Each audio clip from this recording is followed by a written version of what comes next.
নমস্কাৰ বন্ধু বান্ধৱীসকল, স্বাগতম জনাইছোঁ মই আপোনালোকক মই ৰূপজ্যোতি এটি পুনৰ নতুন ভিডিঅ'লৈ। আৰু এয়া আছোঁ মই আমাৰ গাঁৱৰ নামঘৰৰ মজিয়াত। আৰু আজি যিহেতু আমাৰ ৰাইজে লগ লাগি একগোট হৈ আমাৰ গাঁৱৰ যুৱক সংঘ, এয়া দেখিছে আমাৰ গাঁৱৰ যুৱক সংঘ মেৰামতিৰ কাৰণে তেওঁলোকে বাঁহ কাটিছিলে আৰু মই তাতে আহি চাহ যোগান ধৰিছিলোঁহি। আৰু মই আশা কৰোঁ মোৰ এই আমাৰ গাঁৱৰ ৰাইজৰ সমাজত থকা আমাৰ নামঘৰ এই গুৰুগৃহ মণিকূট ভাগ খুব সুন্দৰ হওক আৰু খুব সুন্দৰকৈ মোৰ অন্তৰে সজাব বিচাৰোঁ।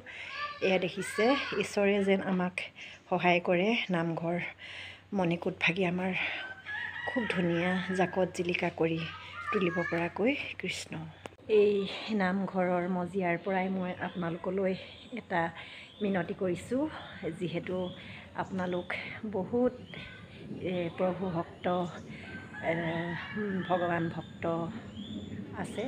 আপোনালোকে আমাৰ এই নামঘৰ ভাগি উন্নতি কৰি নিবৰ কাৰণে বেছি নহয় প্ৰতিজনে এটকাকৈ দিলেও আমাৰ নামঘৰ ভাগ নিশ্চয় আমি আগবঢ়াই লৈ যাব পাৰিম বুলি মোৰ দৃঢ় বিশ্বাস। যিহেতু সৰুকৈ আমাৰ যিখন গাঁও, এই গাঁওখনৰ চুবুৰীটোৱে এই নামঘৰ পৰিৱেশত আমি সকলোৱে সমিল মিল হৈ একগোট হৈ আমাৰ ৰাইজে ইয়াতে আমি আমাৰ নীতি নিয়মবিলাক কৰি আহিছোঁ। কিন্তু সকলোবিলাক ৰাইজ আমাৰ অৰ্থনৈতিকভাৱে ইমান টনকিয়াল নহয়, সেয়েহে আমাৰ এই গৃহভাগি উন্নতি কৰিব পৰা নাই। আপোনালোকে বহুত মঠ মন্দিৰ নামঘৰ গৈছে, আপোনালোকে দান বৰঙণি আগবঢ়াইছে, কিন্তু এই নামঘৰ আমাৰ নামঘৰ ভাগিৰ কাৰণেও যদি কোনোবাই দয়া কৰে, যদি আপুনি দিব নোৱাৰে, আপুনি অন্য বন্ধুবৰ্গলৈ শ্বেয়াৰ কৰি আমাক যাতে এই সহায়কণ কৰি দিয়ে, তাকে মই আপোনাক হাতযোৰ কৰি ঈশ্বৰৰ ওচৰত কৰযোৰ কৰি প্ৰাৰ্থনা মিনতি কৰিছোঁ। কৃষ্ণ।